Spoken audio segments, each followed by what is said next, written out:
Welcome to Camera Shake Podcast, episode 62. But before we get into today's episode, let me just tell all of you audio listeners, if you are listening on audio, head over to YouTube where you can watch us in full Technicolor. And whilst you're there, just do what all YouTubers tell you all the time. You know, hit that subscribe button, hit the bell, all of that jazz, so that you always get notified when we do something new or different. We never do anything different, do we? I do. Do you? Never mind. Anyway, so it is episode 62, and today's special guest is none other than the master of color gels, educator, and Podlamania podcast host, Jake Hicks. Jake, how are you doing? Hey, man. How you doing? Thank you. Yeah, pleasure to be here. Excellent. So, how's the last year been for you? Much the same as everybody, I should think. It's been different. It's been a learning experience in terms of, the way that my business has had to change and adapt over the last, God, how long has it been? I suppose it's been 18 months. Yeah. So, very, very different. And, with all of us, we're sort of like thrown into the deep end with it. It's not like, right, in 6 months' time or in 12 months' time, your business is going to change. So, get ready for it, get prepared. It was just, everybody had the rug sort of pulled out from under them. So it was definitely, it was interesting and different, but everybody else, just getting on with it, really. Did you take any time once, because it was one day and everyone went, oh, no work, brilliant. Did you just take a bit of time to kind of just reevaluate where you are and it's kind of, okay, this is what I was doing. Perhaps I can do this, or let's just see what happens over the next, say, 3 or 4 months. What kind of went through your mind at that moment?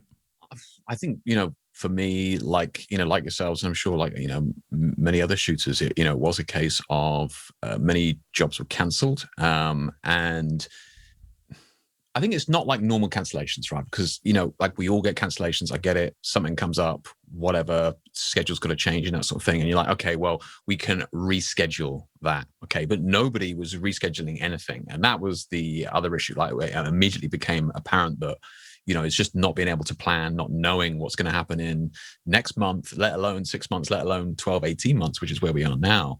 Obviously, none of us knew that at the time, but it did become very apparent to me that because nobody was rescheduling or even entertaining the idea of rescheduling, it was like that was kind of scary, because you are looking at a completely empty diary.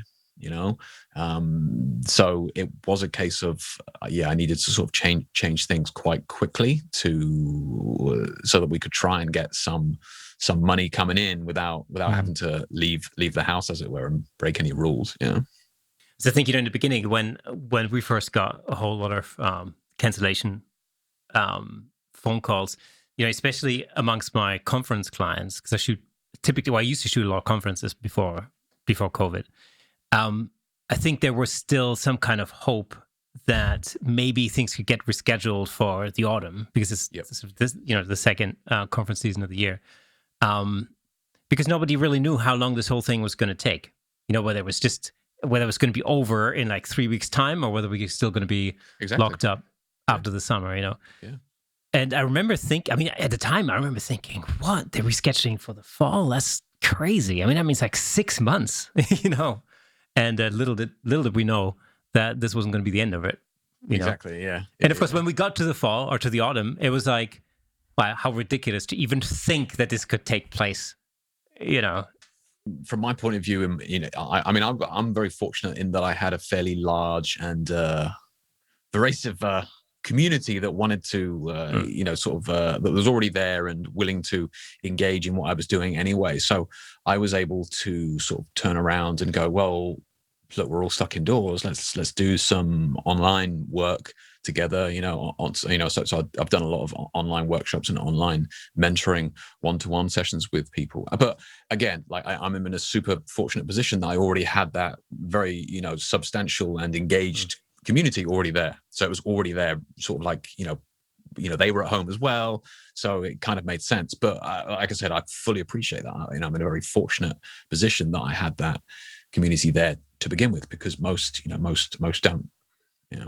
You know, I think we said this with Daniel Norton recently, that knowingly or unknowingly, you set yourself up in advance to prepare for when the work isn't there. For whatever reason, that work wasn't there. You've built that community. You've built, you're surrounded by clients and people who follow you that you can pull upon when you need to. And that's just smart business planning, as far as I'm concerned. It's fun at the same time, but it's smart to have that in place. And like you say, it's very, very, very fortunate that you had that. But at the same time, I think that's just incredibly savvy to have already had that in place. And I don't think everybody does that. The other thing as well is that as soon as I started to do it, I was like, well, it's not like after this. I mean, let's just say quarantine ends tomorrow. It's not like I have to go, well, I have to stop that, because this was something that I was like, I had never really had the time to put this together and, write these sessions and sort of work with people. I never really had the time before. But now, once all this is in place, I mean, I can, and I'm sure I will carry it on after we're able to, go outside again freely. So it was definitely, I could see immediately that it was actually going to be a long-term investment and a benefit, not just, for the next 3 weeks or 6 months or however long it was going to be. Yeah. Because the thing, I mean, for those of you who don't know, of course, on one hand,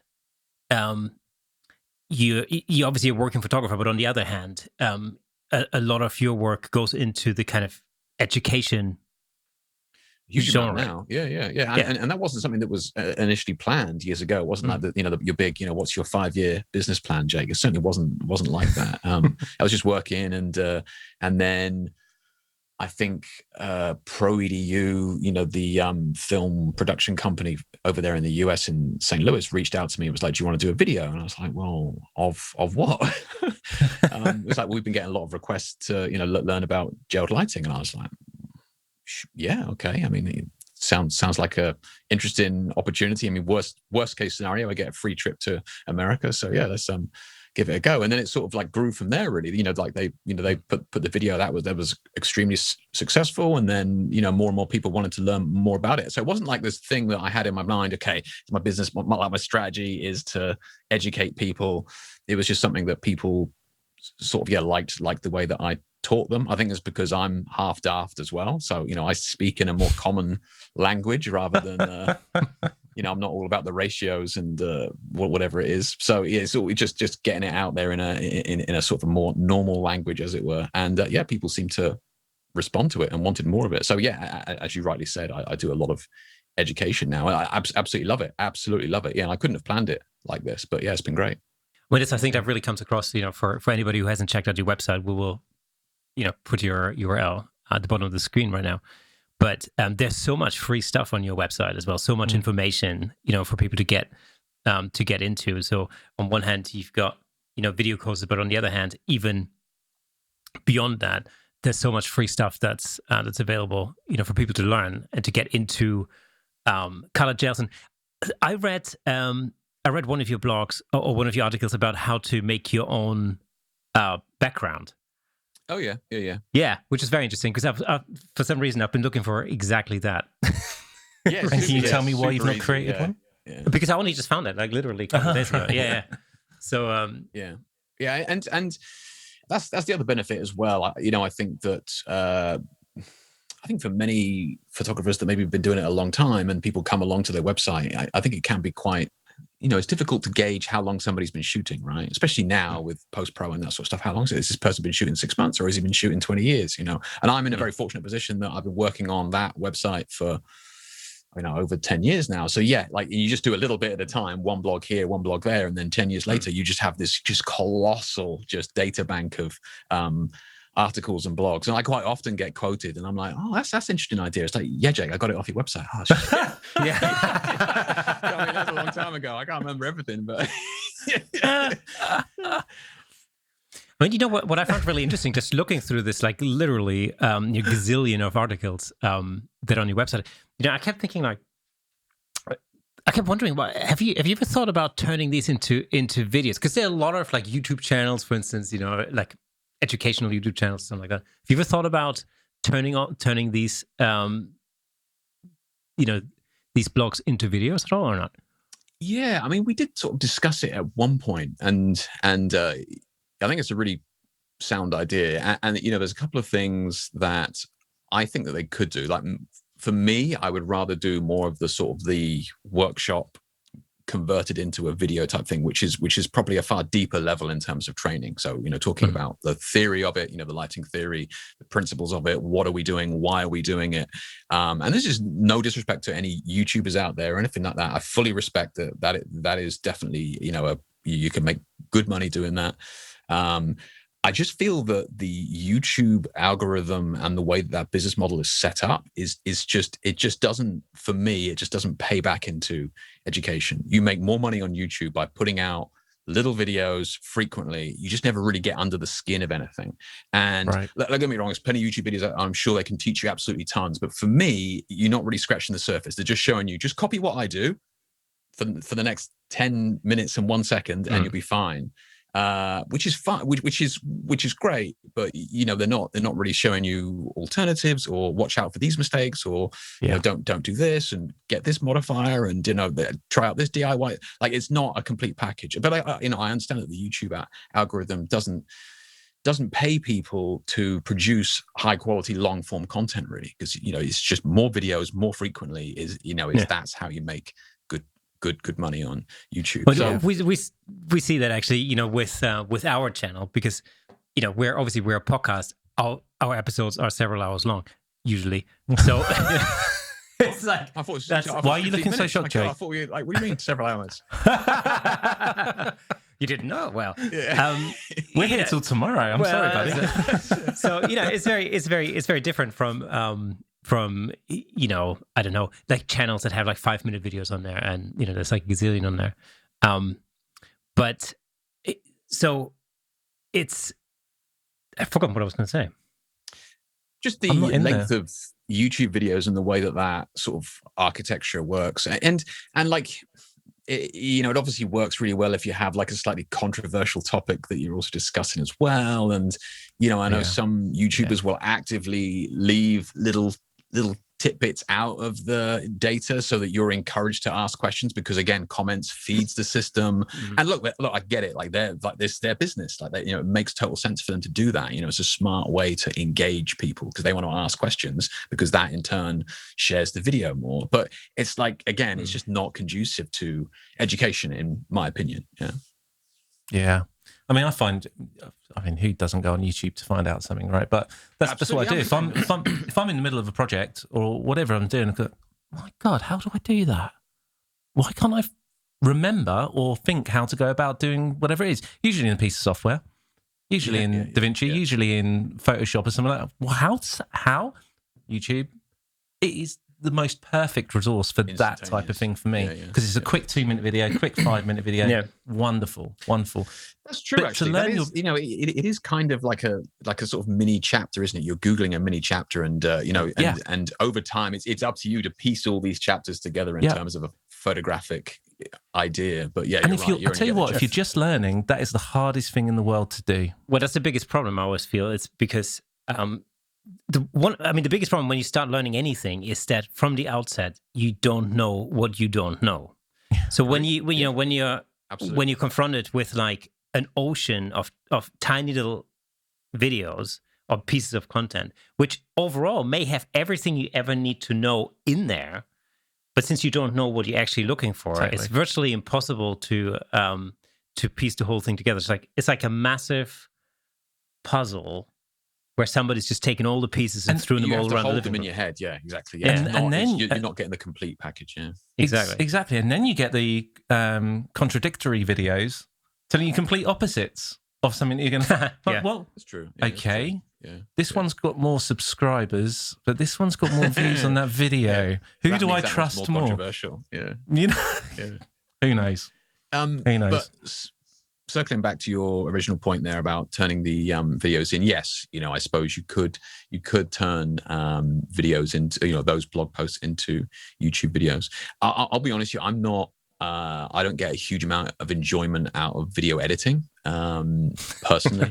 I enjoy Photoshop and doing that, but it's a one and done, and I can move on, right? It's a hard stop at the end of that, and I move on. Yeah. The video editing thing is not really something that excites me as much.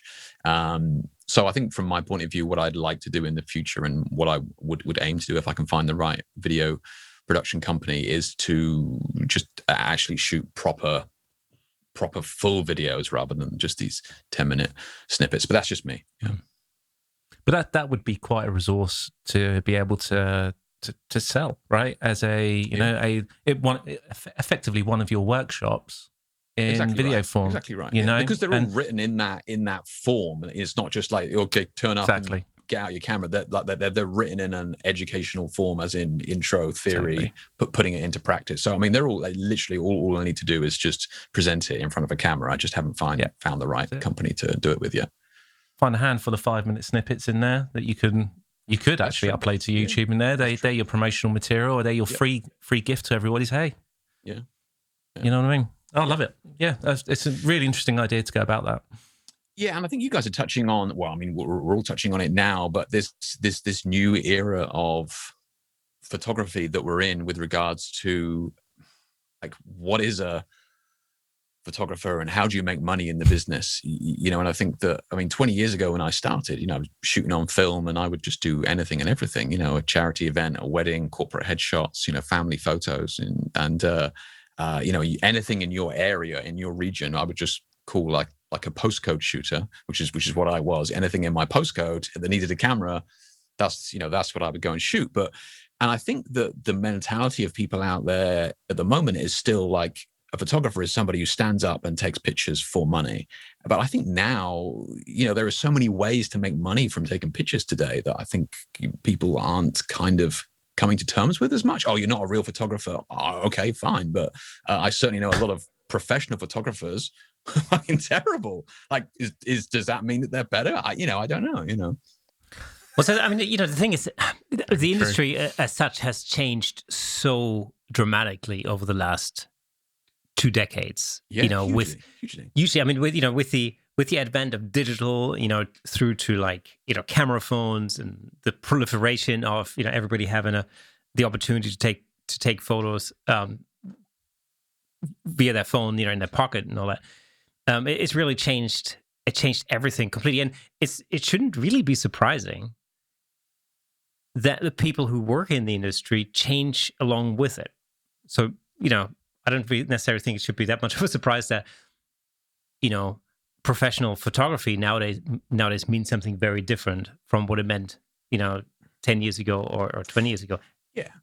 And there are still those people like right at the top of the pyramid, right? Those people right at the top, and they're making mad money, absolutely insane money. But that tip of the pyramid is tiny. It's minuscule. And those are the small people that are making like the Prada ads and the Nike ads and that sort of stuff. And then you have this huge wedge underneath that of everybody else scrapping it out underneath for, trying to make money in any way they can, whether it be on YouTube or doing training or whatever it is that they're doing, And I think that people only see these people at the top as that, and I think that is kind of weird, and it will change. You're seeing it in young people coming out of college, art college and uni now, and their mindset is very different. I think those of us that sort of came or are stuck in this sort of middle ground where digital transferred, struggling with this idea. But thankfully, I think young people coming into it are like, yeah, no, I can make a great living on TikTok. Like, I'm a photographer. Like, what? Yeah. I don't see what your problem is. Yeah, exactly. Sure, I agree. Yeah, absolutely. Yeah. I've never downloaded TikTok. No, nor have I. I just thought I'd just let everybody know that I was aware of it. Just wanted to... my wife is a massive TikTok consumer. Well. Yeah. It's like I have to watch cat and dog videos virtually every day. Yeah. Yep. Oh, I just. I barely go on Facebook and Instagram. Well,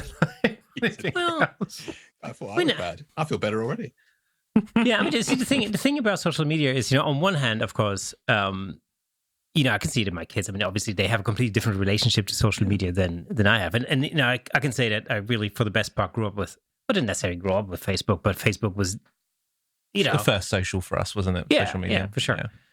Or was it email? Do you remember email? Do you know, I've it's totally off topic, but I was rewatching one of the episodes of the UK Office the other week. And he goes, yep, he's just showing it. Yeah, have you got email? Have you used that before? It's like, how was that used to be? That's nuts. That's nuts. Yeah. You know, I still, my first ever email account is actually still active. Mine too. Yeah. Mine too. It's nothing I'd put on a CV anymore, but well, it's no, still you wouldn't. Jesus, You would. I'd love to see the spam in there, right? yeah, I haven't checked it in years, but it's still. No, for Christ's sake, do not open that. No. But it's one of those things, isn't it? Because on one hand, social media seems to be almost like the curse of modern photography. But on the other hand, of course, it's an extremely useful tool. Like for you, for example, how would you sort of rate the impact of social media on your career as such?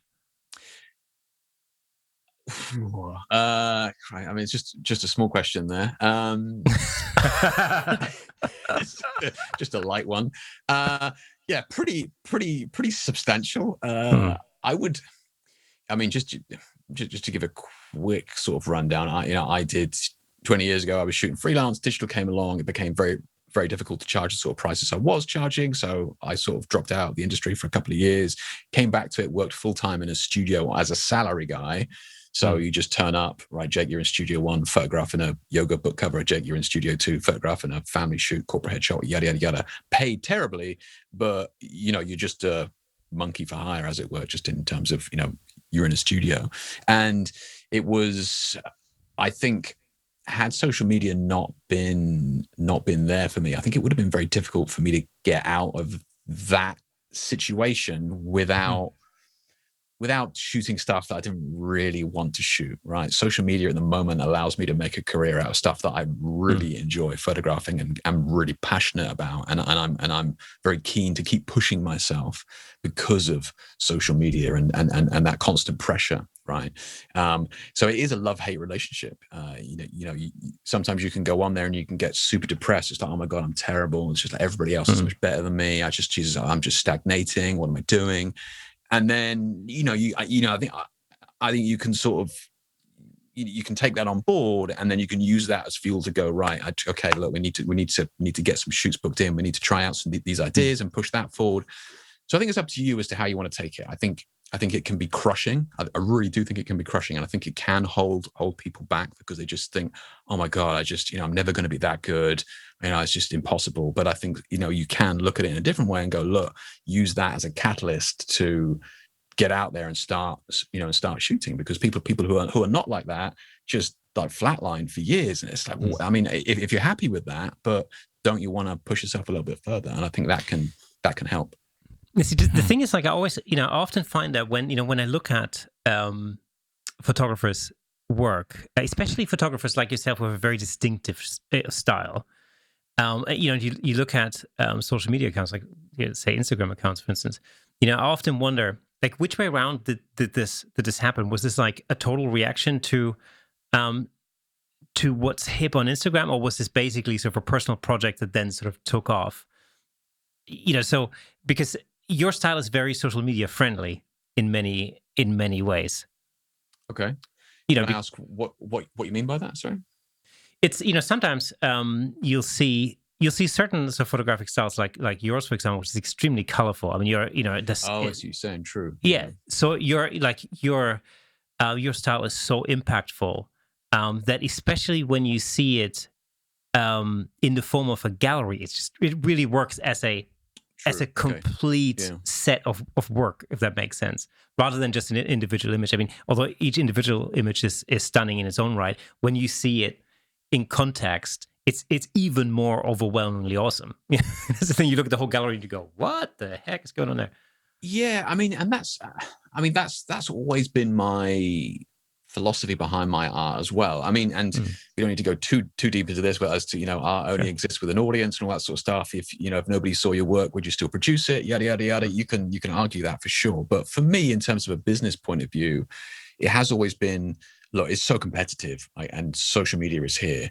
what can you do to make somebody stop on your image for a split second longer? Like, what is it that you can really do to make that image stand out for just a fraction of a second more? And that was kind of one of the catalysts behind just doing some crazy stuff with lighting and that sort of thing, was to try and do that, because everything can look a bit vanilla and you're just scrolling through it, Yeah. I mean, that's really what I'm trying to get at. Is basically, for you, was social media just sort of an extension of your personal style almost? So did you get into shooting with these vibrant colors and colored gels before you ever thought about social media as a form of? Yeah, good question. And it's not really. What was happening was, just going back when I was shooting in that studio full time, it was like crazy busy. We were doing like 6 shoots on a Saturday, 6 shoots on a Sunday. So I was doing like 20 shoots a week or something like that. So, and you're there for years. So you end up doing hundreds and hundreds and hundreds of photo shoots. So, it's thousands of hours behind the lens. Now, most of the time, what happens is a client is going to come in and they don't know what they want really. And that's not their fault. It's really our fault. As shooters, but they come in and go, and at the time it was like, I want high key white background stuff, because they'd seen that in an advert, Gap advert or something equally horrendous, and that's what they wanted. Can I just just want it like nice and fresh and edgy and crisp, and sure, okay, so I can do that for you, and I can do it for you in like 15 minutes. And I'm not being cocky or bragging. It's not difficult, especially when you do it every day. You can do it with your eyes closed.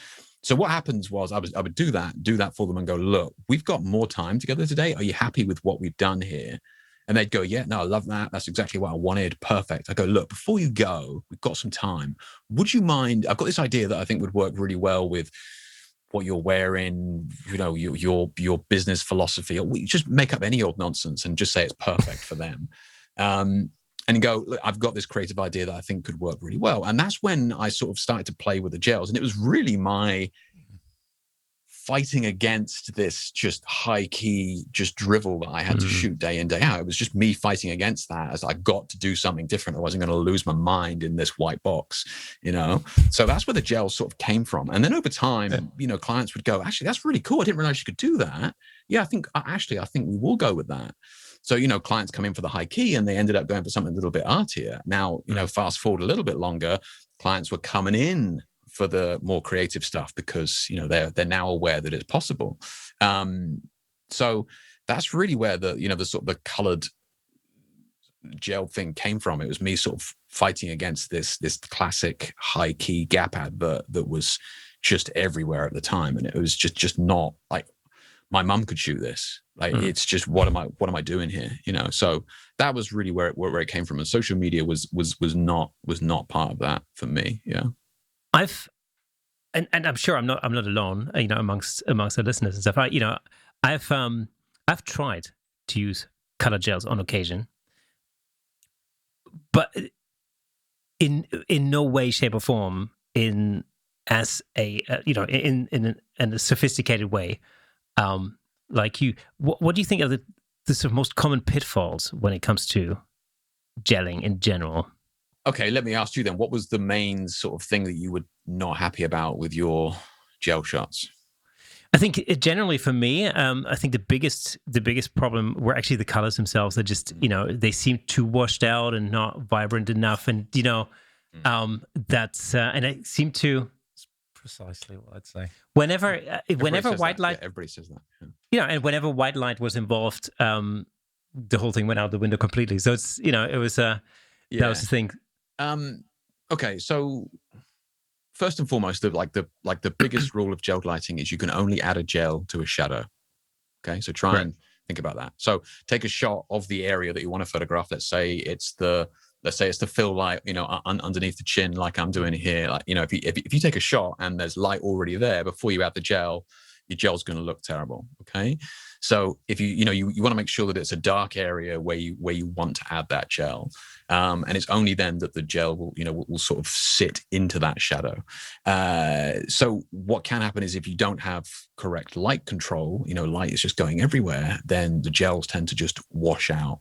So biggest sort of misconception, and through no fault of anybody's, really, but at school we're taught to mix paints, right? You're mixing paints and you're mixing the blues and the yellows, and you're getting the greens or whatever, and then you're adding in different colors, and you're getting like reds and blues to get the purples, and you're like, oh yeah, it's cool getting all these different colors, and you keep adding colors, and you end up getting this dark, muddy brown color, right? The more colors you add.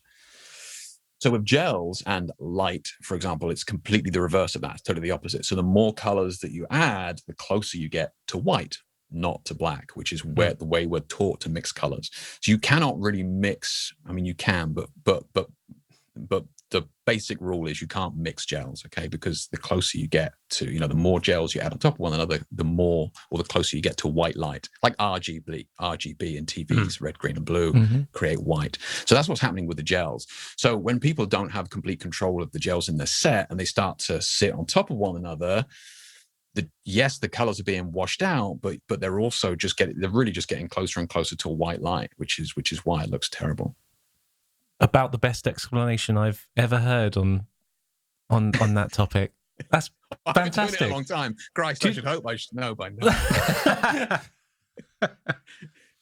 I just think, I was made so much sense. Because I remember I sort of experimented not too long ago, and one of my main sort of gripes was I kept thinking, like, is this like a thing? Is this like a post-production thing that I'm not getting, or is this like, am I not getting it right in camera? And my suspicion was that I was just not getting it right in camera. That's that's the thing. I did the same. I did 3 different types, several during lockdown, just to mess around. Because gels have always scared me for whatever reason. I just steered clear of them. Actually, it was when we had Holly Wren on on this show. She mentioned you. That's true. Oh, that's kind of it. And that's how I found out about you. So I started looking for your work, and she just explained something. So I was saying, I think this white balancing has really just threw me off for whatever weird mental block I had on that. She said, "Don't overthink it. You're way overthinking it. Just get on with it. Set it to flash, and just stick some gels in where you want it." And so I did. I played with it. And I did 3 different kind of setups, and only one of them really came out how I think I wanted it to come out, and the other 2 didn't. And what you've just explained about it being in the shadows and mixing gels in that way, it's rung a few bells in my head as to what I probably did wrong in those other 2 setups. Yeah, because most of us don't really use directional modifiers that much. I mean, I haven't used a softbox in 10 years. It's like, it's just because I hate them. They just throw light everywhere. It doesn't look like any light in real life. It's just, you have no control over it. It just, always has this nasty hot spot.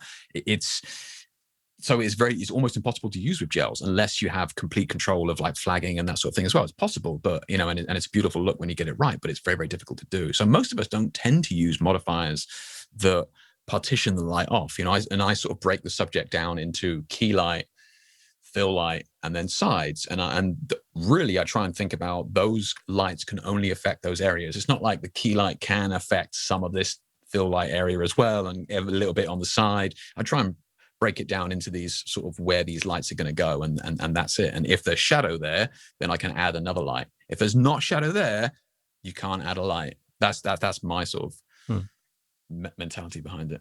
Do you light the background separately? Most of the time, but it depends on the space you have. You can sort of change the modifier a little bit so that you can get the subject closer to the background to use the key to light the background at the same time. But yeah, if you're going to gel the background and then light the person with white light separately, then that's relatively easy to do. But again, you need to make sure that none of that white light is falling onto the background. And you can check that by turning off the gel light, taking a picture with the white light. And if there's any light on the background, you know that that's not a shadow and you can't add a gel to it. Yeah. Because typically, in the past, that's pretty much the only situation, other than maybe balancing, speed lights with like room lights or whatever. But yeah, I mean, changing the color of the background with gels would have been the only thing that I would have used gels for pretty much before I came across your website. Yeah. And that's a good place to start. That's as easy as it gets. You just point a light at a background, and yeah. Oh, and here's a YouTube myth that you can ignore. It seems to be that people keep recommending on YouTube to use a gray background for gels, and it's just not true. It appears easier to use a gray background, but it would be like recommending a watercolor artist to use gray paper. You wouldn't do it, right? You just wouldn't do it. So yeah, like white is the best background, and the second part of that is that don't be fooled into thinking that more power equals more color. When I was in the studio and training the new guys coming in, that was always the first mistake that they made with gels, right? I'm going to turn up the light to get more color, which is not, because the closer we get to white, the more washed out the colors are. So sometimes you just need to underexpose it a little bit, and that's when that color really starts to pop. So you heard it here first, kids. Screw that gray background. Exactly, please. If you are watching, just replay the last 10 minutes of this video and several times, because there is just nuggets all over there. So many pounds just dropped in my head. Not pennies, pounds. Loved it. You see, normally on this podcast, we waffle on for a very long time before we even hit the subject of photography. I feel like in this episode, we went straight in with some actual useful information. So, if you are listening to this on Apple, iTunes, or podcast or whatever, make sure you do head over to YouTube. Yes, absolutely. Indeed. So how did you first come up with the idea of using gels in the first place and then combining different colors? What was the sort of starting point for that? Yeah, like I mentioned, it was just really from the studio and me playing around with that and building on that idea. And, once people sort of had a little bit of a taste for it, because it was something different, then it was just a refinement process that I'm sure, everybody's going through now. I went through that same process. The one thing that I found interesting with gels was, I'd probably been shooting, 7 years at that point, maybe a little bit longer, 8 years. And, I thought I was pretty good at lighting, and then you start to get into gels and then you realize, wow, yeah, my lighting is all over the place. It's sloppy. I got, lights on top of one another, layered lighting and that sort of thing as well. So I quickly found out that, even if you never shoot with gels again, your lighting skill in general just goes through the roof, because you can't really layer color gels, and you shouldn't really layer white light, really. There's no need for it. You should be lighting one area and then you should be lighting a different area. There's no reason to just be throwing light around the room and bouncing it around some here, and then that's falling on here, and this softbox is coming from behind her and bouncing off the wall in front, coming onto her. That's just bad lighting. That's bad light management. You can't get away with it with gels, so don't get away with it with white light. So I did find that my whole process became a lot tighter, and being able to read the light and build it from there. And it was just building on that process of, what don't you want to do? You don't want to do the 1980s music video, sort of colors, right? Because gels had a really bad name, for ages, and it's all very well to think about gels now and say, oh yeah, you see gels everywhere, Instagram, everybody, and their dog is using gels, and that's great, love it. But you have to remember that 10 years ago when I was doing this, maybe a little bit longer, 12 years ago, something like that, people were coming up to me and go, why did you ruin that photo? Like, why is that beautiful lady bright blue? Like, why would you do that? You've totally ruined it. And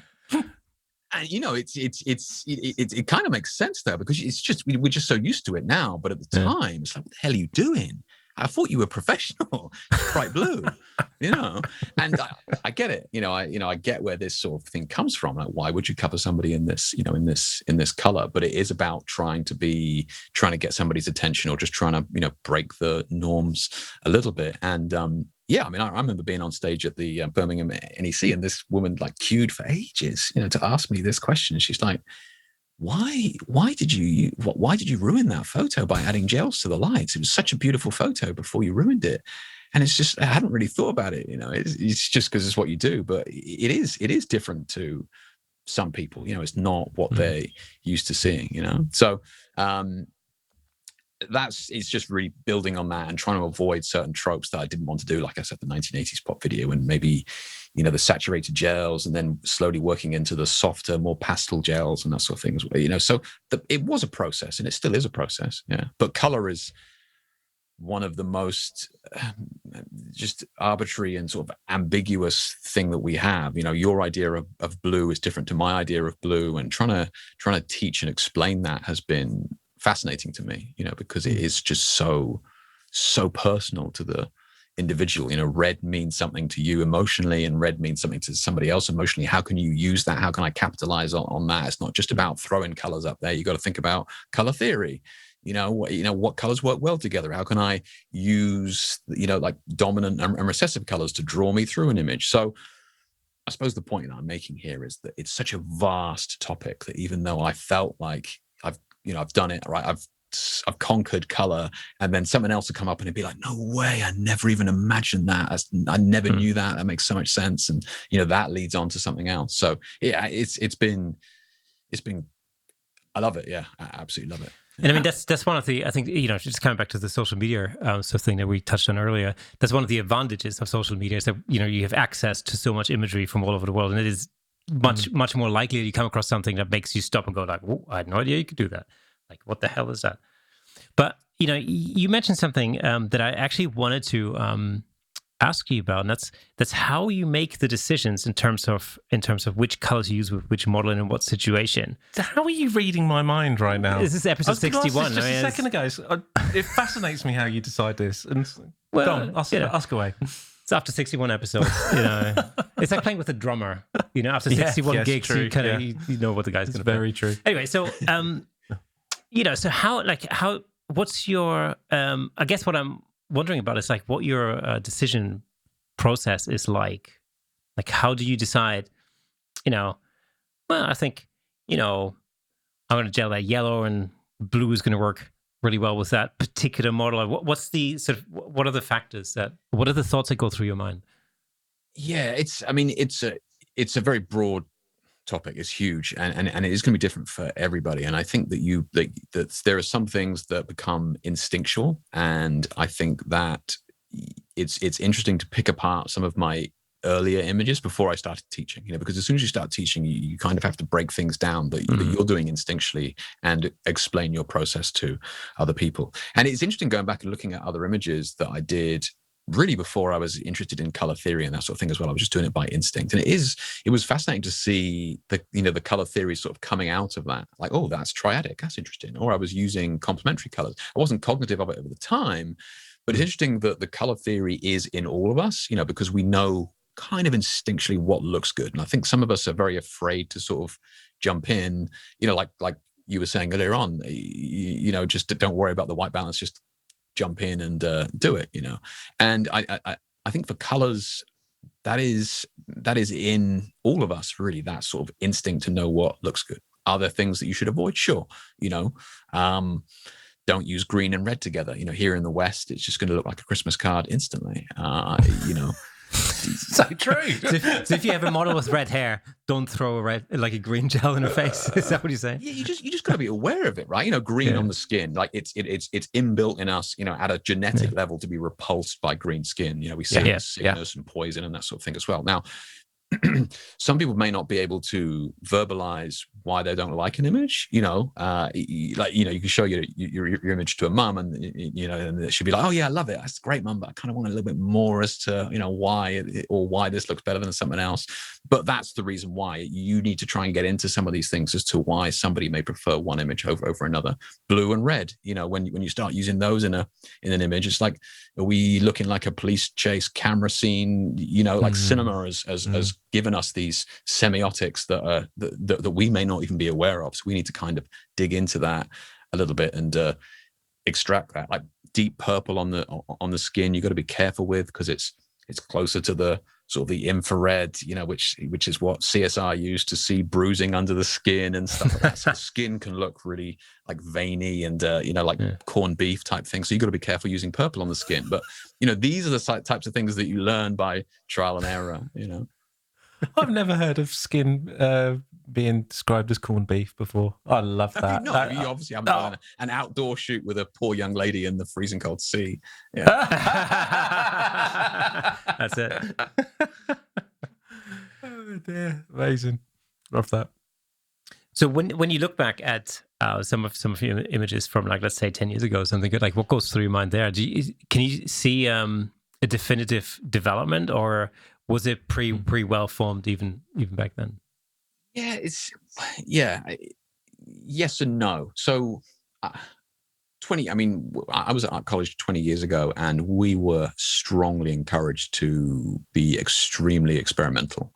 And this is another sort of broader topic that we can touch on if you want, but it's how people learn their craft today is very different to how people learned it 20 years ago. And it's very easy for Jake the old fart can say about it's not like the good old days. I get that, totally hear where you're coming from. But I will say that formal education, like it or not, and granted it is very expensive and all those sorts of things, but that aside, formal education pushes you to do things you don't want to do. Okay. And art college was great for that. At one point I was doing ceramics and life drawing and graphic design and textiles. Right. But there is still things to this day that I pull from that, still knowledge and understanding of light, texture, the way, shape and form and all those sorts of things. But that's, and I would never have learned that had I been trying to teach myself on YouTube, right? Like I said, nothing wrong with that, but you're only getting this skin deep learning process. And I think that for me, I was doing some very creative stuff with gels 20 years ago, and then it wasn't very cool back then. Like I said, we just come out of the 80s pop videos. Like gels was a big no. And it's kind of weird. Everything goes in phases. And then I start doing some of the stuff that I was doing 20 years ago, 10 years on from that. I'm like, God, it's amazing. Never seen this before. It's like, well, you hated it 10 years ago. Now it's like cool again. So yeah, to answer your question, yes, yes, I did learn gels as part of a creative process, but I was already aware of, gels from a long time ago. It just wasn't very cool to use them. Mm-hmm. What's,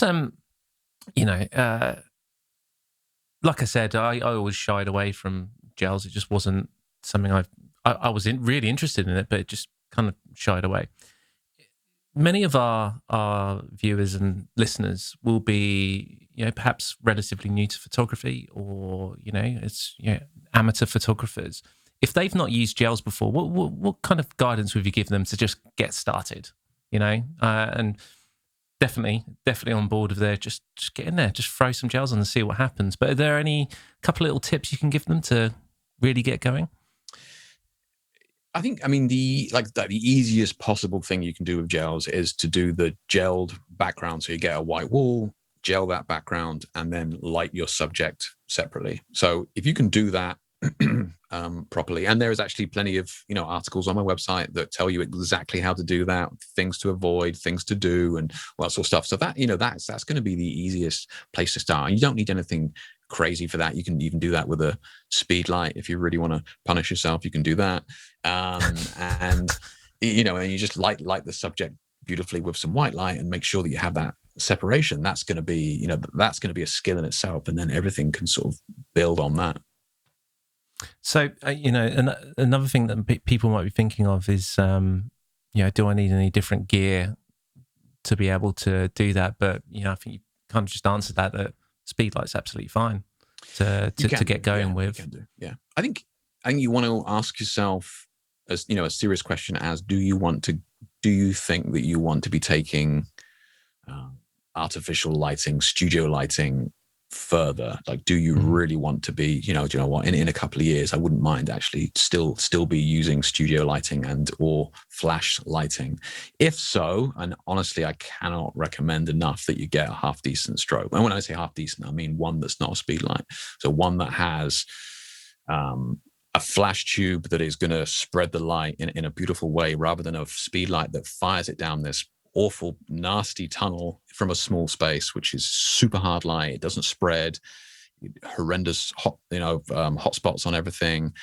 There's no modeling bulb, so you're not sure exactly what it's looking like, whilst you're shooting and that sort of thing as well. So yeah, if you want to be, honest with yourself and go, look, I wouldn't mind getting into and doing studio lighting a little bit further. The sooner you sort of invest, and you can spend 120 quid and get a strobe that is very good. it's not going to have any electronic bells and whistles like TTL and all that nonsense, which nobody really needs. You can still, 120 quid, you can get yourself up, a half decent strobe, and it's going to make your learning and your education so much easier. I guarantee it. You know what? How much is a speed light these days? I mean, do you know what I mean? There's very little in it there. Yeah. You can spend 600 quid on a Nikon one, but at the same time, you can get like a 40 quid Yongnuo one as well. So I get it, but I think the sooner you make that jump to studio strobes, honestly, like you won't look back. Yeah, it's true. I mean, it's the other thing is the stress factor for me. I used to run my headshot business on speedlights for years, like literally for 4 years. Jesus. And if I know, right? Eventually, even I saw the light. Pardon the pun, but it was one of these things where initially at the very beginning, it was relatively easy because you can do headshots with a set of speedlights. It's not a problem, and they're portable and you can take them around. You're not dragging, especially when you go to clients' premises. It was handy, but there are lots of drawbacks: battery life, reliability, and all and all that. So I think it took me it probably took me about 3 years until I got to the point where I was at the end of my tethers. Speedlights definitely have their place. If you're doing, you've got to be super quick corporate headshot, or you're in a wedding shooter. Absolutely, there's no need to go right. I immediately need to sell my speedlights because they're totally useless now that I have studio strobes. No, that's not the case. You can certainly have those, and you can combine them. It's not like you don't need to jump in straight away and go right. I need to buy 4 strobes, otherwise there's no point in even doing it. No, you can buy 1 strobe and use it at the same time as your speedlights. So you can slowly build your collection like that and slowly phase out the speedlights as you go. It's not just a one or the other. You can combine them both.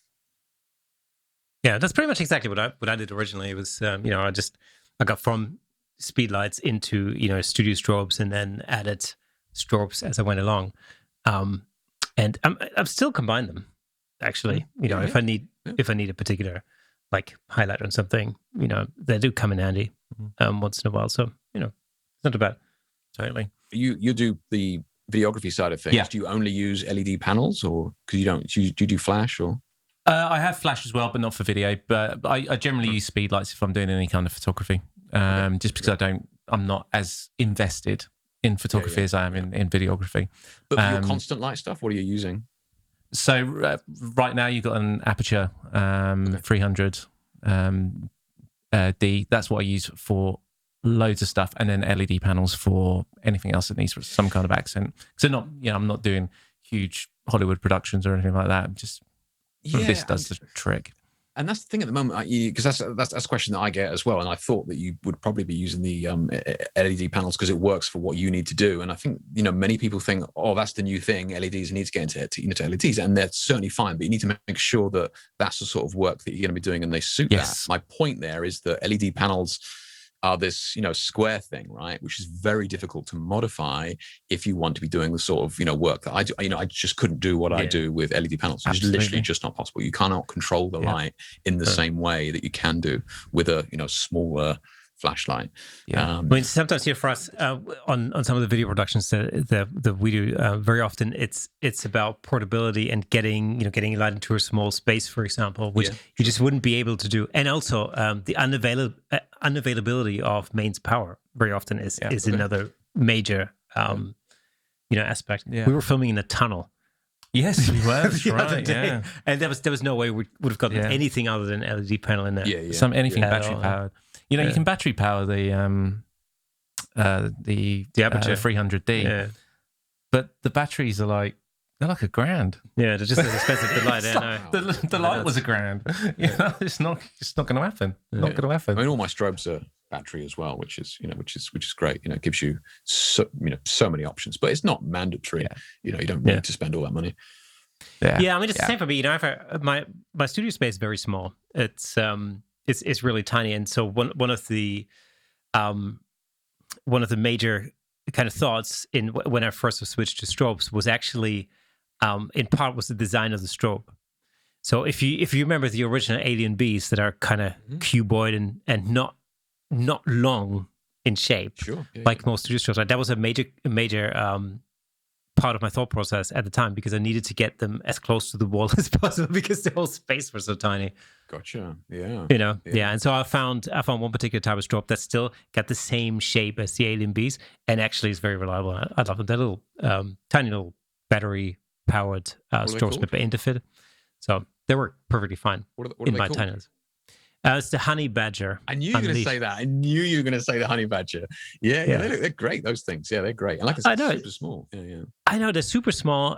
They work because, like I said, they're not long, and so I can get them. And it's, we're talking about a couple of inches, maybe 3 inches closer to the wall. It makes all the difference in my little space. Especially once you think that there's a modifier on the front of it. Yes. Yeah. One tip that I advise people doing that sort of thing is to switch to umbrellas rather than softboxes, because then the modifier is against the wall and not 4 feet away from it. Yeah, exactly. Yeah. It's funny when after that interview with Holly, and she started saying, "Just get your ass in gear, just sod the white balance, just get going." And so I did. Well, the first type of shot I did, it was because we were in lockdown, it was all self-portrait stuff, right? Was a white background, gels on the background, right? And you know what else I discovered for the first time ever after doing that and going through editing was the mixer brush in Photoshop. Oh, did you? Okay. It was 2 different color gels in the back. And I thought, I need to blend those just a little bit more, just to get. And I found the mixer brush. Can you believe I've never come across the mixer brush?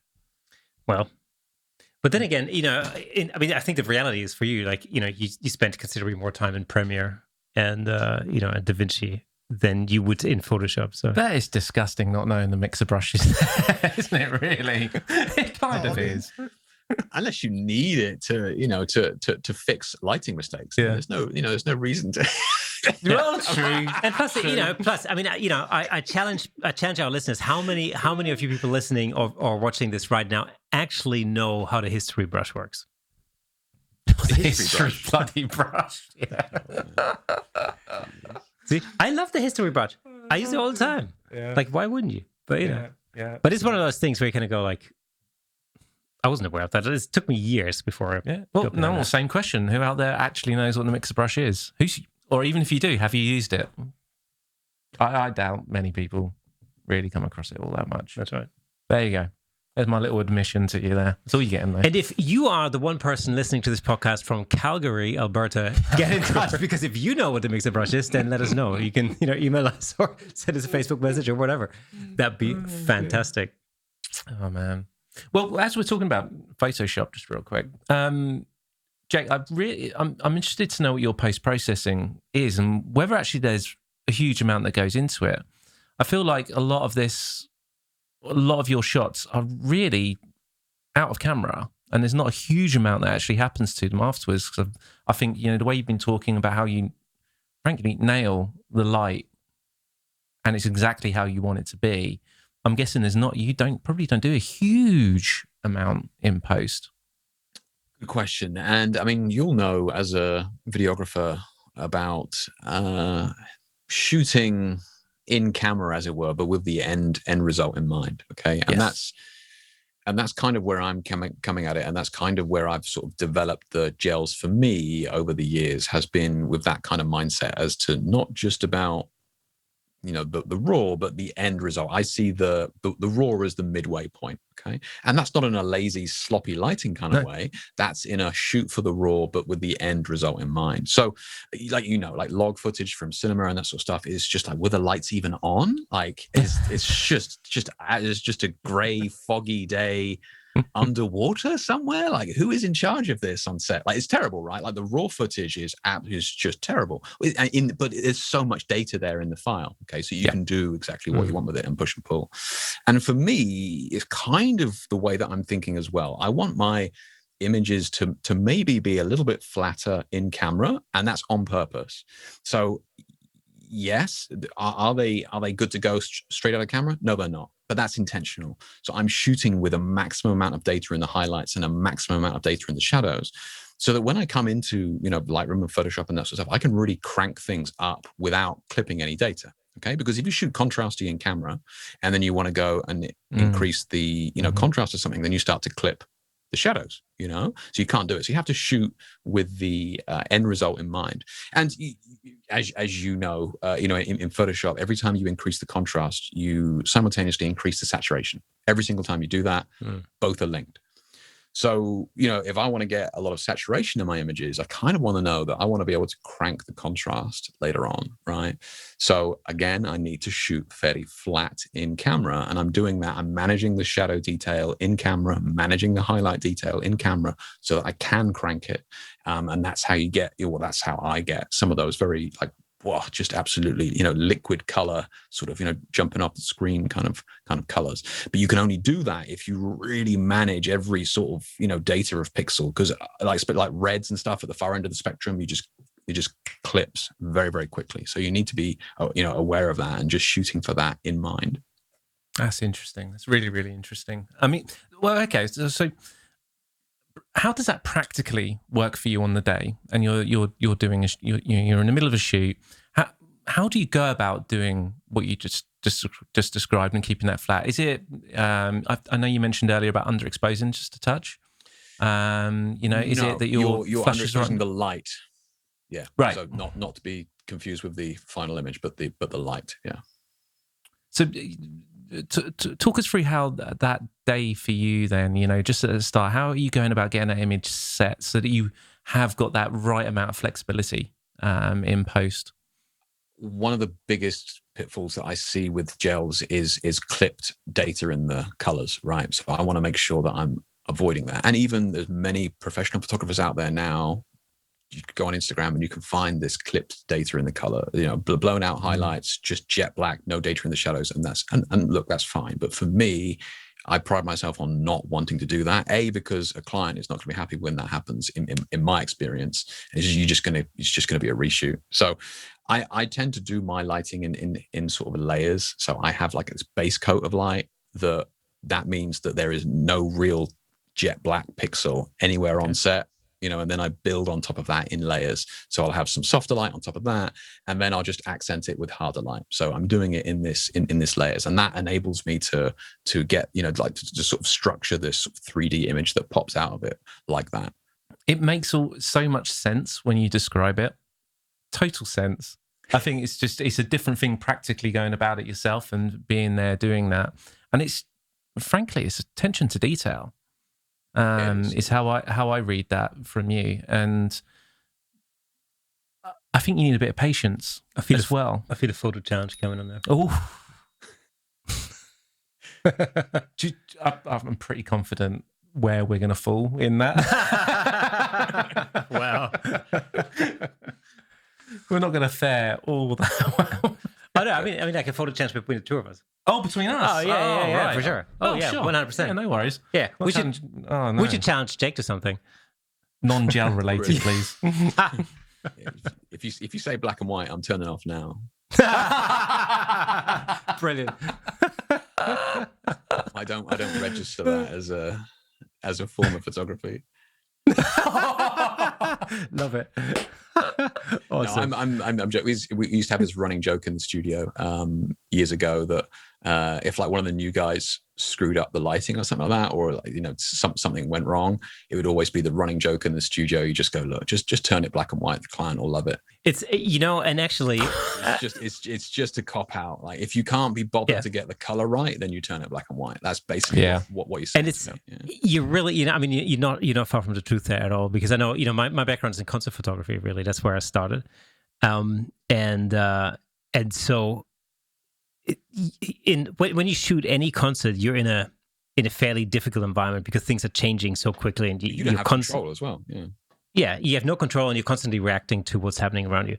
And one of the problems is, or the main problem is that you've got the action on stage, and then you've got pretty random lighting going on around you at the time. And so sometimes you're in a situation where you have an image of something really amazing that's happening on stage right that second. You captured that, I don't know, that guitarist in midair, or like that pose, or whatever is happening on stage, and it's just the most beautiful action on stage.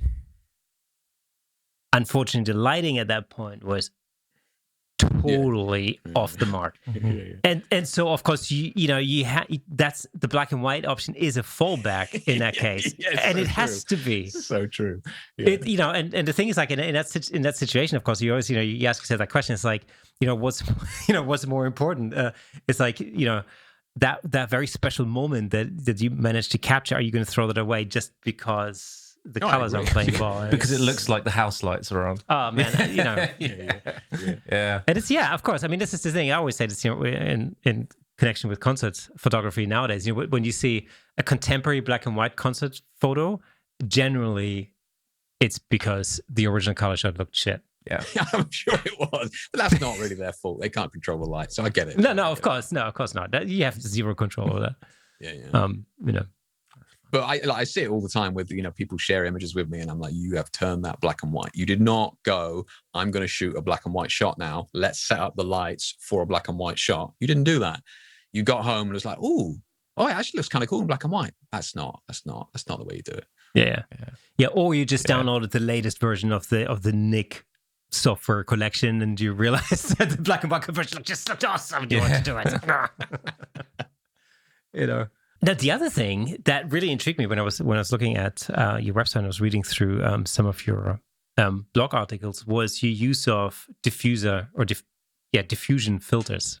And that's a really interesting thing, especially in connection with with color gels, that I actually, to be honest, had never even really thought about the impact that a diffusion filter can have on the final image. Because there was one blog post where I remember you were actually comparing, pretty much the same image with a diffusion filter and without. And it's just the difference in, what's the best way to describe it, in atmosphere almost, and the impact that the color had on that was really remarkable. Do you know why that is? Can you guess as to why you think that's? I mean, I'm guessing that you preferred the diffusion filter on the lens one. 100%, yeah. Yeah. Well, that would have been my next question. Yeah. Okay. do you want to guess as to why you think that is? I don't know. I mean, this, I know. I think when you first look at it, it appears as though there's a lot more haze in the air, which of course clearly it isn't, because the situation was the same. So it's not a matter of hazing up the atmosphere. Sure. So it's gonna have something to do with like the way the light breaks through the filter or whatever. Yeah, and I think that you're analyzing it from a technical point of view as well. And I think sometimes we need to, for sure. And I think sometimes we need to get into the habit of stepping back a little bit and view images maybe as our viewers would do as well. Like, why is it that we prefer one image over another? Like, stop for a second and think, well, what is it about that image that's drawing me? Because like, we don't do this anymore. Like we used to, but we just don't do it anymore. Like, we scan through 1,000 images a day on Instagram, and then we double tap a couple, we stop on a couple, look at a couple. We don't really stop to go like, why did I stop on that? Why am I engaging with that? And I think that is a healthy process to get into. Like, why do I prefer this one over that one? Just stopping and thinking.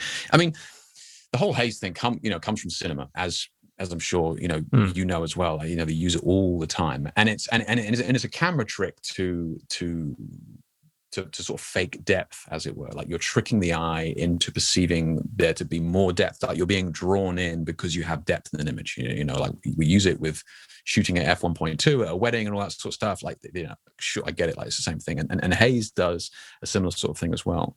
So cinema, we're used to seeing it in sort of quality cinema. And I say quality because, like, have you noticed when you see like a kind of a budget, and I say this with affection, like people who make short videos don't have a huge budget, but when like people who make sort of low end videos, like the image is just there, it's in 4K and it's just everything's on the same plane, and it's like, whoa, it just looks horrendous. Like, it just looks super crisp, and whereas you like look at something from David Fincher or something like that, and it's just this beautiful depth. You really feel like you can walk through that scene.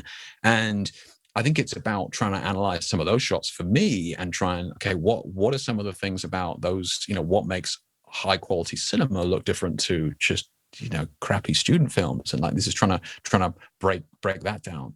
But I also think that we're in this era now of, 10 years ago, it was the megapixel war, right? And now, I think that's kind of dropped off a little bit, but now it's how sharp can your image be? And it's just like, I don't know where this is coming from, but It's awful. This idea of like the sharper the better. It's kind of it's like schoolboy photography. It's like what you learn on the first day, right? Get the image in focus, correctly exposed, white balance. Like that's not what makes a great photo. Like, you need to let go of that shit. Yeah, that's not what makes a great photo. This is that's just the entry fee to take a picture, and I think that sometimes like these filters can just take the edge off that, and it just feels a bit more organic, a bit more natural, and it just feels a little bit more like you're drawn to it rather than it just being, I don't need to see the DNA in that model's pores. I don't need to see it, So like for me, it's just about knocking it back a little bit.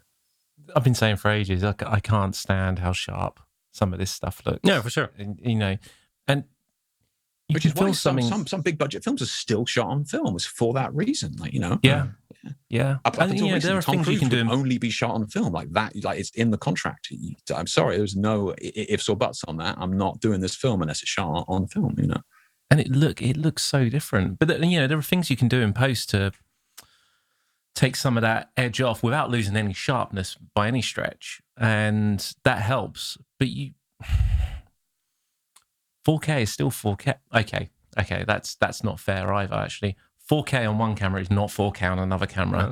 There are vastly different 4Ks, and some of them look shocking, and others look great.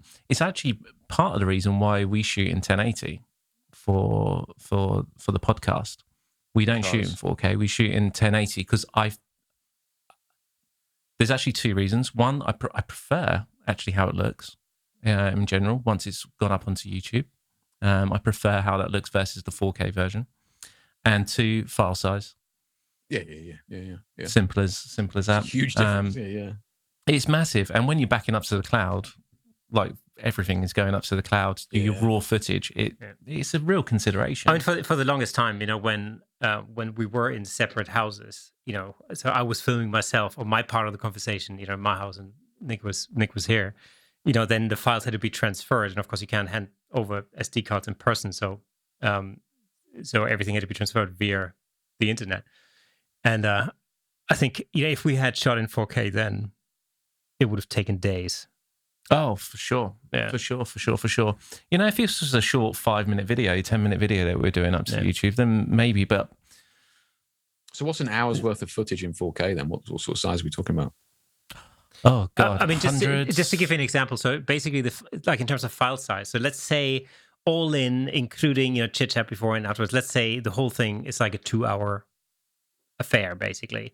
I would shoot that in 1080 at my place. I would be transferring about 16 gig. Yeah. And that's 1080. So that'd be, so you can imagine in 4K.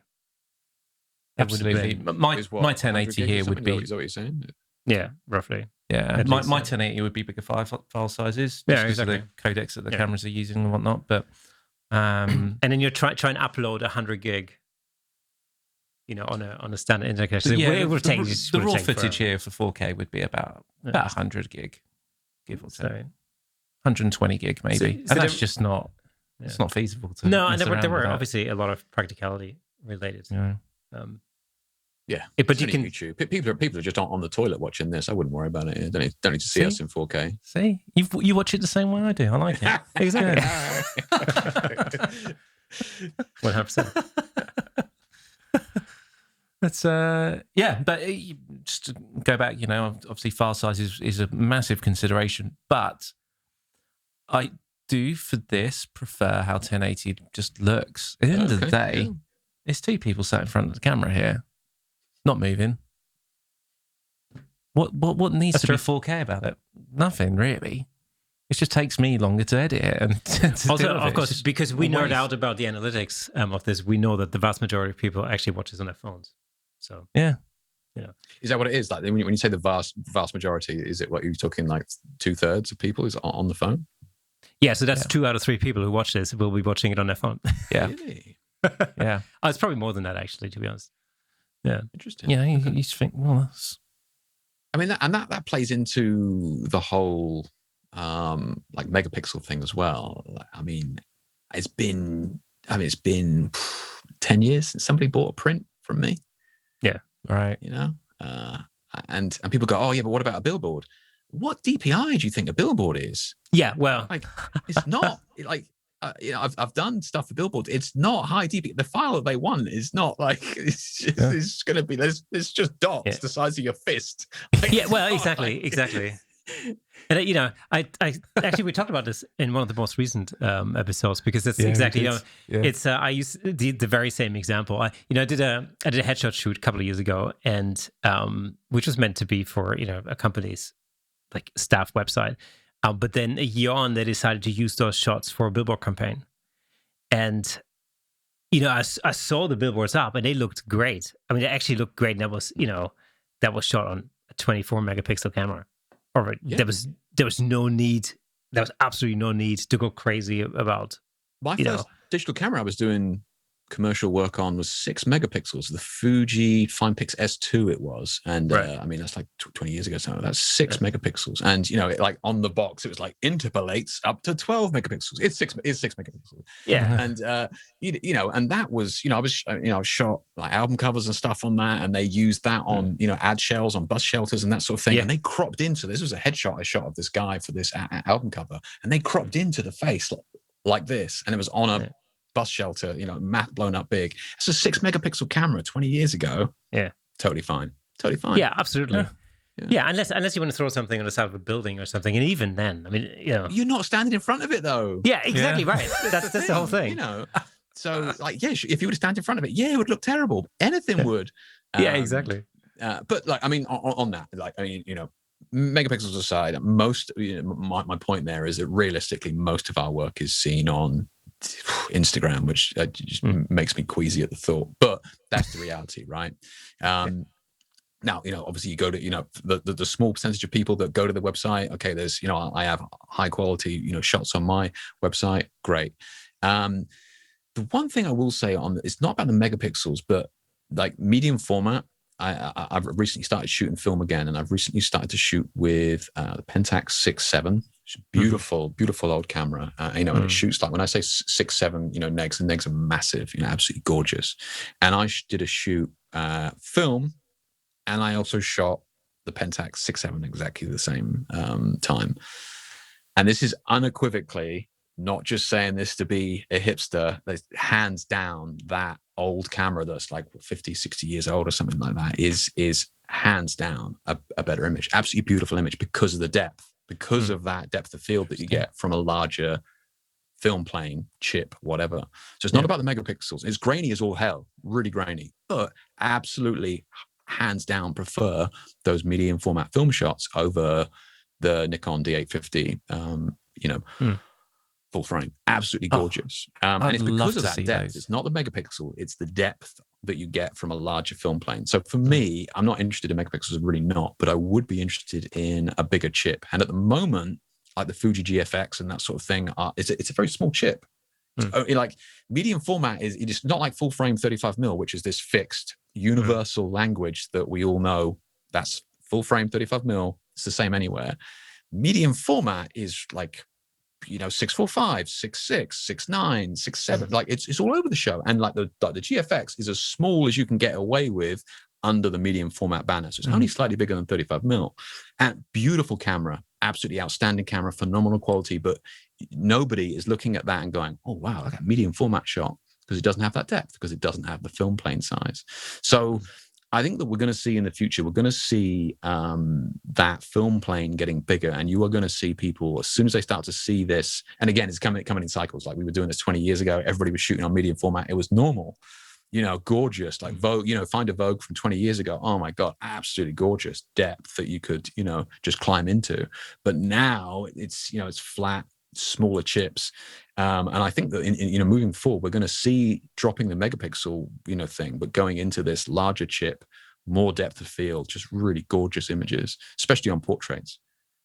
Wow. I'd love to see those two photos side by side. Yeah. I mean, they're on my site. They're like the they are on your site. Okay. The recent article I did was on something to do with photography, and forgot the most recent article I did, which and in there it has shots from both the Pentax and the shots from the Pentax and the D850 side by side in the same article. And there's just no way. I defy anybody to go, "Ooh, yeah, they're definitely better."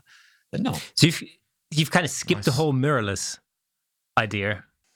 Yeah, I don't really got enough time for that, if I'm honest.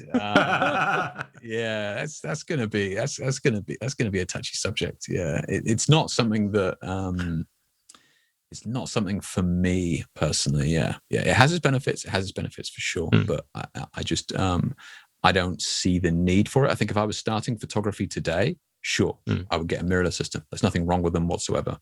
I just don't see that they offer me anything that I need to. It's not a step up, in my opinion, and it's not like a lateral movement where I would go, oh, I could definitely have both of these systems. It's just not, not for me personally. Yeah. I guess, I mean, you're not shooting anything that would actually benefit from, mirrorless technology. Like I don't shoot any video, or anything like that. Yeah. Yeah. Or you're not an event shooter either. I mean, it's in an event situation, that can be very advantageous to see what your exposure is like in the viewfinder, for example. True. Yeah. No, I could definitely see that as a benefit. Yeah. No, agreed. Yeah. I mean, there's lots of little things that are a benefit, like being able to focus right at the edge of the frame. It's like, wow. I mean, that's a luxury that DSLRs don't have. Like the latest Nikon or Canon will come out 64 dots of autofocus. They're all in the little circle in the middle, but we got 64 of them. It's like great. I mean, I want to be able to focus at something towards the outside, which obviously mirrorless can do instantly, which I love that. Focus peaking, so you can use old lenses, vintage lenses, and you get beautiful images. And use focus peaking through the viewfinder. I love that on mirrorless, absolutely. But it's just not enough for me to jump ship for. Makes sense. Well, it makes so much sense. Yeah, I've stayed away from it for now. I think I've managed. The point here, and we hark on about this kind of thing all the time, is there is no point anyone changing systems, changing gear, upgrading gear or whatnot, unless you have a really valid reason to do so. There has to be because it's expensive. It's really expensive to do that. Yeah. You could be investing in something else, but you really have to. Your current system either needs to be completely broken and down and whatnot, or can no longer do what you absolutely need it to do. If it can't do that anymore, fine, consider it. Yeah, I mean, my bottom line thought on that is always that I could invest into a completely new mirrorless system, but I can't actually charge my clients more money just because I shoot something on a mirrorless camera. And at that point, it doesn't make any sense just from my perspective and where I'm at, it doesn't make any sense for me to change at this point. Yeah. There's virtually zero advantage in it for me. I mean, iFocus is nice. It will probably take some stress out of it, but it's not worth the investment. That's not enough for that extra few grand and whatnot. That's just iFocus. Especially not. See, had COVID not happened, and had I continued to shoot conferences, in the same way that I did, there would have been some advantages in silent shooting. That would have, especially with keynote speakers and stuff, that would have definitely been something to think about. Because weddings and stuff as well, like in a church and stuff, that's huge. Yeah. Absolutely. And, so there are sort of intrusion issues, basically. I think, although, the reality is, nobody's really cared about that so far. I don't think people all of a sudden going to turn around and be like, your camera's too loud. The day I see a press conference and you don't hear all the shutters going, this is going to be weird. So weird. So we were doing an event, a workshop a couple of weeks ago, and, you got 10 people there, something like that. It's always, some have mirrorless cameras, right? Now, we were doing some creative, like long exposure stuff and that sort of thing as well. Like, and you're working with a model. When they can't hear that camera, it becomes impossible for them to do their job. Yeah. That's interesting. Yeah, that's true. Now, okay, if the flash is going off, then they know, and sure, and that sort of stuff. But this was a sort of a unique case scenario. We were doing like sort of long exposure work, and the flashes weren't firing, and his camera is absolutely silent. Like, she doesn't know when to move, and and he had the shutter sound on, but it's not, No. you can't hear the damn thing, No. So it is it's a completely different process, and I do think that for low light shooting in a studio, which a lot of my stuff is very low light work in a studio, they struggle, man. They do struggle. That's an interesting thought. It's not something that immediately goes to everybody's mind when they think of mirrorless and potential issues that will. But that's, come up, that's again, as far as the concert photography is concerned, that is a real consideration, because you're in a predominantly in a low light scenario. Yeah. But that's that is originally why I picked the body that I've been using ever since, because it was, at the time, it had advantages in low light situations. It was really the only thing I was interested in at the time. And with that, I shoot the D750 pretty much for most stuff that I do, and it's been indestructible.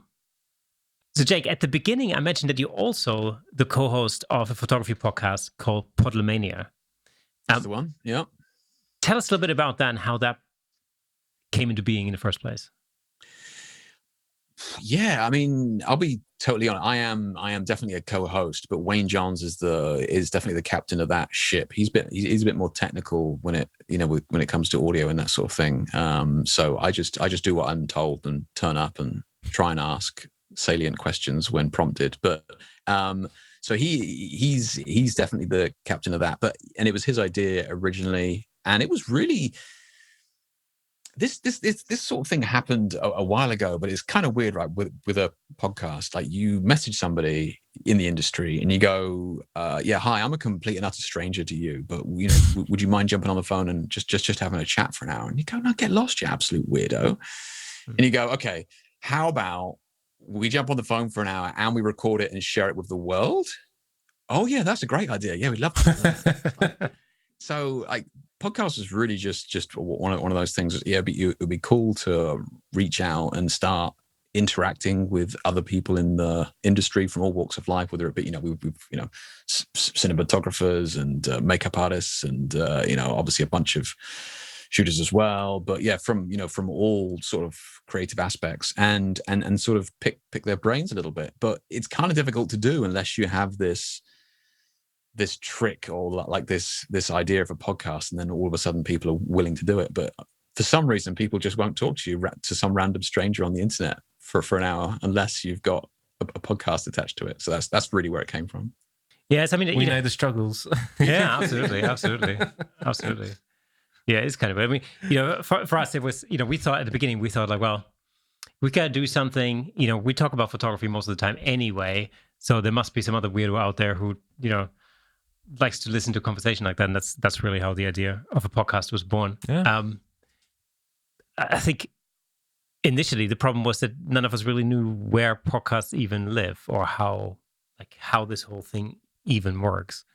I think you guys are doing it in a smart way. I mean, because originally years ago, I mean, we'd had, I don't know, maybe a year under our belts of them before COVID, but and everybody was listening to podcasts on their way to work, right? Everybody's listening to podcasts on their way to work. Podcast numbers through the roof, great, awesome. And then COVID happened. Everybody's at home. Nobody's listening to a podcast at home. They're watching it. They're watching something on YouTube, right? So nobody's traveling to work. So you've immediately taken away those 2 hours a day that you're not listening to something. And then everybody and their dog's mother is also doing a podcast as well. So so as soon as COVID hit, it's like the audience went down, and then the people doing it, there's more people making podcasts and listening to the damn things. So I like your way of doing it on YouTube. I think that's a smart play, if I'm honest, because I think more people are watching YouTube than podcasts at the moment. It kind of made sense to us to do it on video as well, because we're always on YouTube as well, all the time, and it's just I do video. It just kind of all made sense to kind of connect all of it at the same time. Yeah, it was definitely. I mean, it was almost like we didn't even. I think we never considered not doing it on YouTube, and that was mainly because obviously Nick's a videographer, but also I actually started my journey in the visual arts as a kid with video. That's how I started, because the very first thing when I was a kid was. The first camera I had was a video camera, and I made little videos. Yeah. And I got into photography through video, whilst I guess the majority of people get into video through photography. It was just the other way around. And so there's always been this idea, and just kind of, I don't know, we never really thought about that. It was just something that made sense. Yeah. It's interesting when I remember we talked about it just a little bit, and we thought, okay, we can sit there and release an audio. Is it really that much more of a big deal to release it on video at the same time? Yeah, it's a little uber naive. The answer is yes. It's a hell of a lot more. But no, it just figures, why not? Yeah. And then we just went from there. Well, the other thing is, you've got to, when you embark on an endeavor like this, it's got to be fun. It's going to be fun to make these episodes. It's got to be fun. The whole process has to be fun. So, as much as like the video editing process, for instance, it's just a fun thing to do if that's what you're into.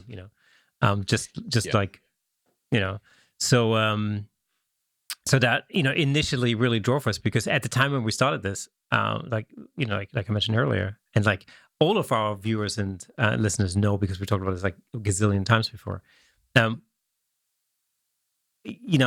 our lives just went to like total standstill at that point, and it was like they were like, oh, okay, we've got to do something, and as there are only so many Marvel movies I can watch. And and especially, I mean, well, I think I've probably rewatched them all with the kids. Since then, I don't know. But yeah, we really had to do something creative. And for me, 99.9% of the time, I shoot people. And when you're not allowed, when you can't get close to people and you don't have anything to shoot, it gets very old very quickly. And I wasn't going to shoot birds all of a sudden. So what are your plans for the next year? Do you have? No, I'm working on some new bits and pieces, new projects. Working on a new project coming out, a new workshop coming out this year. Normally, I bring out a workshop every single year. Last year, I couldn't, but this year, so that will be coming out in September.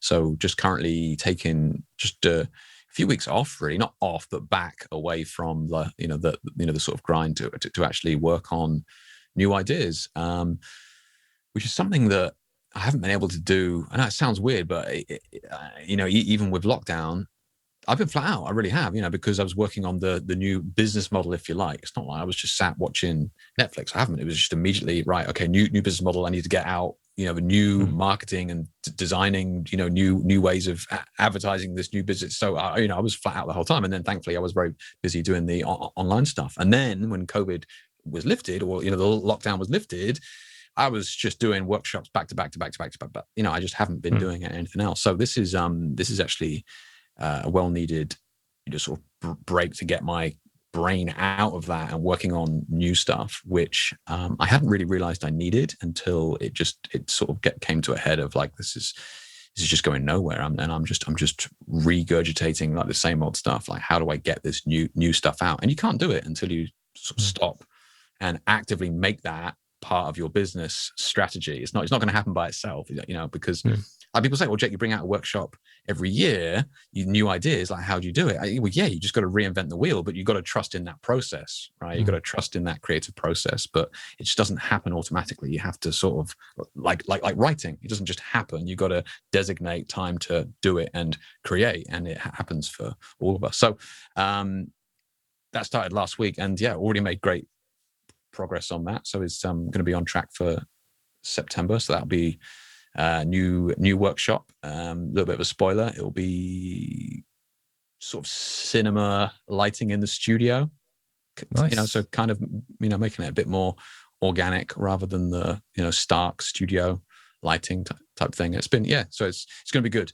Looking forward to it. Something completely different again, which using color and sort of more advanced lighting. But I think it'll be good. Yeah. Oh, very, very cool. And can people, I'm assuming people will be able to find out and get updated on that directly on your website? Yeah, obviously nothing's been, this is the first time I've ever spoken about it, really. So yeah, so okay. So it's not nothing, but sign up to my mailing list on my website. Get yourself a free lighting PDF on there, which is just fairly in depth, and sign up to my mailing list. And then as soon as that's out, you'll hear about it first. And do you anticipate doing the workshop once, or is that going to be for, I think you said you typically have kind of sort of 10 people in a workshop? Is that going to be Yes. the same deal? Yeah. So, I mean, it's been a little bit less because of COVID and spacing it Sure. at the studio. So we'll see where we are with that at the time. But yeah, sort of, 7, 8, 9, that sort of thing. So we usually do a couple of those at release, and then we'll do, then I'll probably do more of them as time goes on. I was chatting to the studio owner that I work with there up at Amersham, and I was like, Christ, we've been doing this gelled lighting workshop for 5 years. It's nuts. It's crazy how successful that gelled lighting workshop has been. I think I've done like over 30 or 40 of the damn things all over the world now. It's mental. That's amazing. Yeah, I saw that on your website. Because I mean, Amersham is from where I live. Amersham is literally the next little town up. Oh, okay. Yeah. Beautiful place. I teach as well, and I'm in Amersham at the college. I'm there tomorrow. Beautiful place. Yeah. That's amazing. Small world, man. Small world, isn't it? I know. Well, I mean, it is a tiny island, but we like to think of ourselves as bigger. Yeah. And my because I play in a function band, but we do like public gigs to drum up business. Basically, is really what it's for, and we play down at the Beer Keller in Bracknell fairly regularly, right. No way. down underneath the Copped Beach Hotel. Right. Okay. Well, yeah. Once all this is calmed down, let's let's have a beer. Yeah. Done. In the that's the place that looks like it belongs in Switzerland. Oh, really? Okay. I'm immediately intrigued. It's just looks like a ski lodge for. Well, I don't know how they designed it or why they've done that. I mean, it's used to be right next door to the dry ski slope. Right. Is that still there? I don't know. I have no idea. I got a feeling that might have gone. I haven't seen anything like that here, but hills in Berkshire. That's what you're talking about. Yeah, very true. Very, very true. How do you balance like commercial shoots with workshops and everything else that you do? Yeah, like I said before, it wasn't really intentional that the sort of the educational side of it, whether it be articles or workshops or videos and that sort of thing, it wasn't like a formulaic plan that was going to take over my business. But yeah, as the years have gone on, it's like when it started out, it was all commercial, and then little bits of education sprinkled in there, and then as time's gone on over the last 5 or 6 years, I suppose I've been doing it. It's now the lion's share of it is definitely the workshops and education side of it. So and it's far easier for me. It's far less stressful. I get to plan my schedule. Okay, we're having a workshop and I'm going to get X amount of money into the bank on this date. I'm not waiting for the phone to ring, right? Now, if the phone rings, that's a bonus. Yeah, that's a great or cool. Okay. And I'm very fortunate that enables me to, now I can finally turn down the high key fashion shoots. I can finally just like, no, hire my mum. Yeah. Like she could do that for you. Just please. With an iPhone. Exactly. Yeah. But yeah, no, I mean, I'm exaggerating slightly. I still do some of that stuff, but if the pay is like, come on, you can't really turn that down, then sure, I'll do it. But I don't promote it because I don't want to shoot it. So I don't put it anywhere. And yeah, so I get to be more selective with that work, which is great. And that's, like I said, I'm super fortunate. I really, appreciate the position that I'm in with that. And I can just focus on doing the really creative stuff that engages me, as it were. Yeah. Fantastic. Well, we're looking forward to seeing more of you and your workshops in 2021 and beyond. In fact, let us know when you're running a workshop in Amersham next time, because since that is literally... That's nuts. Yeah, that's crazy. Over the hill for me. Yeah. I might just be dropping in. So we have come to the end of Camera Shake Podcast, episode 62. Jake, thank you so much for being on the show this week. It was an absolute education, as always. And I definitely feel a gel lighting challenge coming on. Done. Can't wait to for see sure. this. Can't wait to see this. Yeah. I'll judge it for you, free of charge. I can't do more. There you go. Yay. That's it. Thank you. You've heard it here. Thank you. No pressure. No pressure there, no. You're only allowed to say good things, though. Sure. Yeah. Fantastic. Right. So if you have been listening to the audio version of this podcast, as I've said many times before, make sure you head over to YouTube, hit the like button, subscribe to this channel. That'd be super awesome. Likewise, if you insist on listening to our sultry voices over our beautiful faces in Technicolor, then do us a favor and scroll down, give us a nice star rating, and leave us a comment, because that will make sure that our podcast is being found much more easily. Now, that being said, we've come to the end. That was Camera Shake Podcast episode 62. So you got it right this time. Well done. We will see you again next Thursday. Thanks, guys. Bye.